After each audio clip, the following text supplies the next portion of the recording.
with, we had the chief sales officer, chief marketing officer, chief product officer in the room, along with a whole bunch of other people from their teams. And we were talking actually about this issue of Agile, and the product management organization had made a big, focus on Agile, made a big bet. And they were doing, I think, a lot of very good, very impressive things from a product, development standpoint. They were doing kind of following a leanish methodology. They were doing, rapid customer feedback, rapid delivery. But this was actually one of the challenges they were facing. It was kind of trying to keep up. And the sales leader at one point in the conversation said, and I don't know the exact number, but I'll use kind of an estimate. Said something like, every time and he was kind of talking to the product leader, every time you release something, it costs us $100,000 because I have to take all my salespeople out of the field. I have to train them and I have to update them on what's changed. And I have to, it's lost productivity. It's, deals in the pipeline that might get stalled, things like that. And it was kind of this, aha moment where I think the product management leader was doing a lot of great things and had the best intentions in mind, but it was just one of these realizations that, there's other impacts we hadn't thought about. So, not every organization is going to have that big of an impact every time they do a release, but it gets back to this question of, we need to be cognizant of the fact that Agile is not just a product development process, but that, there are things that Agile is great for, but there are also some unintended consequences, maybe is the best way to put it. Right. So if we can recognize what those are and try to mitigate them, it's not to say that you have to go back to waterfall. It's just more that, as you try, as companies move and do these sort of digital transformations and move more in this Agile direction, there are things like that need to be on the radar. Right. So, and with that, I'm guessing in some of these organizations you're going into, they might have or are planning on standing up, again, I'm going to use air quotes, the innovation lab, right? A group that is focused on these sorts of new products or testing new things.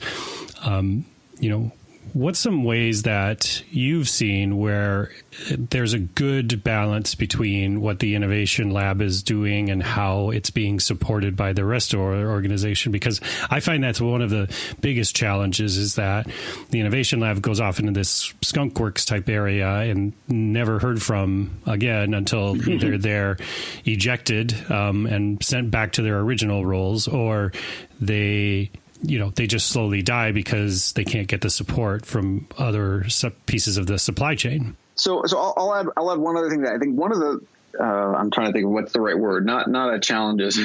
One of the unintended consequences maybe is another way, right? So another unintended consequence of an innovation group is that I've seen situations where a company stands up an innovation group and then everyone else says, "Oh, they're going to handle all of our innovation." Yes. So, we don't need to worry about it, or I'll just tell them to do my innovation and they'll just get me something. And the reality is, and I think there's pros and cons to having a dedicated innovation group. I'll say, the caveat is we don't work, we very frequently do we interact and support directly people in those innovation type roles, but though we work with many companies that have them, even in very well-funded and highly regarded innovation groups, they're not innovating for the entire company. So I think from my anecdotal experience, where those seem to work well is where those people they have a charter and mission, and they are focused on some specific initiatives that maybe wouldn't gain traction within the normal business structure. Mm-hmm.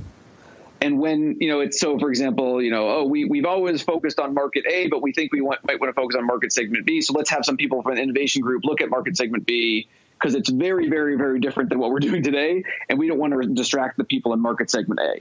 Like that may be an appropriate use. But again, sometimes I've seen this idea of like, oh, if we have this innovation group, we'll just use them. And in many cases, even for these well-funded groups, there's just not enough people to go around. Right. You might have 2 or 5 or 10 people for a 10,000 person organization. So they certainly can't work on every project. So, I have some personal experience with this working in a company that had a group like this, and that situation, the focus was much more on not doing the innovation for people, but providing structure and process and training and guidance. So it, helping, teaching people to fish rather than doing the fishing for them. The challenge that I've experienced is not in the actual innovation part.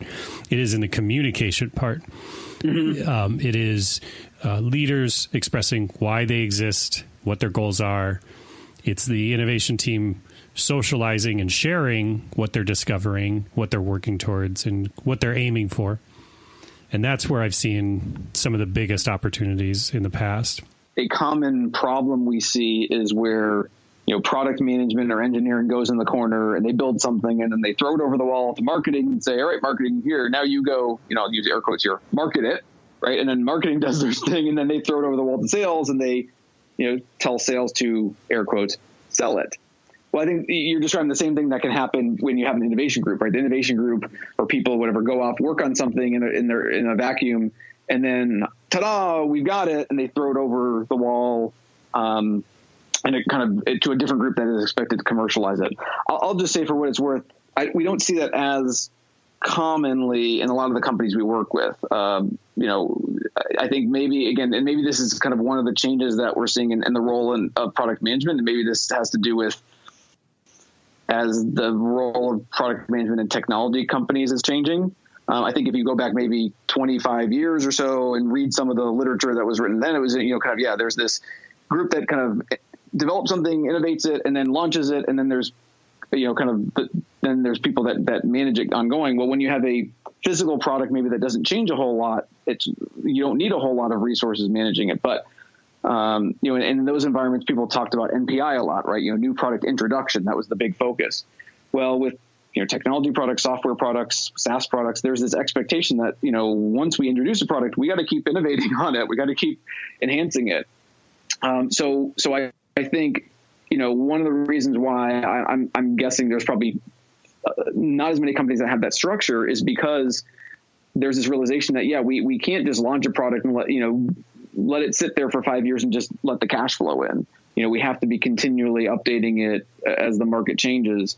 So, generally in most of the clients I'm thinking that I work with, most of the companies we work with, right, product management is responsible for it throughout that entire life cycle. Maybe, like I said earlier, there might be some special projects that are kind of have a SWAT team or innovation team working on. Mm-hmm. But one of the things we talk about is, part of the role of product management is to do that market opportunity assessment, that market analysis, that upfront work to really understand the market. And so, it may be that product managers are not spending a lot of time on that today, or they don't have the skills to do that, but that doesn't mean that they shouldn't be doing it. So, a big topic that we focus on, right? Where are product managers spending their time today? How can we get them spending less time on things like, answering questions from the development team and supporting individual sales requests? And how can we get them spending more time on, analyzing markets and industries and identifying customer needs and, figuring out what the new innovative opportunities might be out there and focusing their efforts there. What's some advice you would start to give that product manager who wants to be focused on the role of product management instead of just solely development or sales support? What would you say? Yeah, I think there's a lot of things, but if I'm talking kind of one person, an individual, I think, I would say is, your future is in your hands. Don't wait for someone to come around and say, you know what, we've decided we're not going to send all our sales requests to you anymore. We're going to stop doing that so you can go out and do market research, right? That's not going to happen.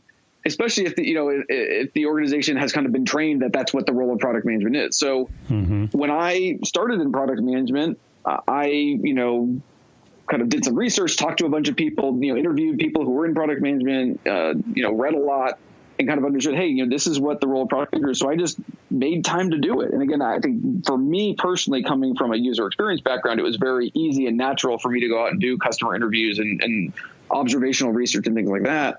So I had the skills and competencies. Not everyone has that necessarily coming in, but you can still block the time. I mean, if you want to go do competitive analysis, go do it. If you want to go do customer interviews, go do them. Don't wait for the invitation.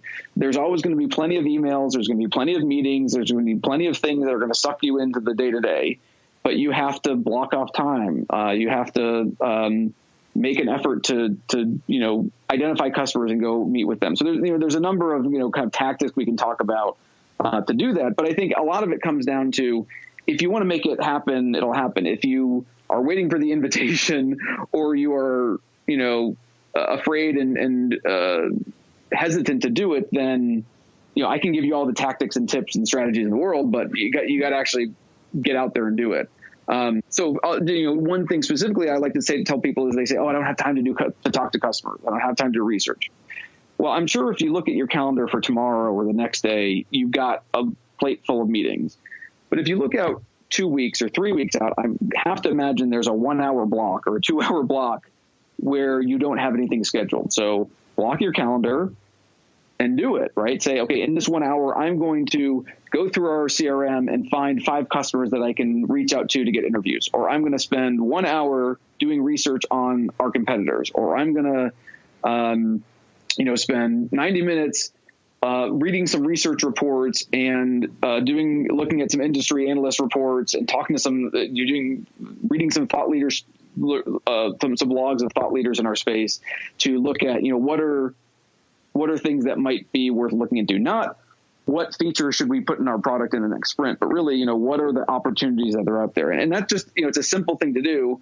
But if you build that into your routine, it's like a muscle, right? If you've only ever run 5Ks and now I ask you to do some squats and, pull-ups, right? It's going to hurt. It's going to not be easy. But if you do those a little bit every day, over time, you'll get better at it. And I think it's just about making it part of the natural behavior. And again, there's other things like, do people have the competencies to do it? Do they know the process to go, I want to do customer interviews, but my sales team won't let me, right? That's a topic we talk about a lot. How do you convince salespeople to let you do interviews? So I don't mean to downplay some of those barriers, but I think a lot of it does start with, take it upon yourself and make a commitment that you're going to do it. One thing I wanted to talk about, and it's something that I get asked a lot about, and I would love your perspective, Jeff, is about tools for product managers and project management. I've found people use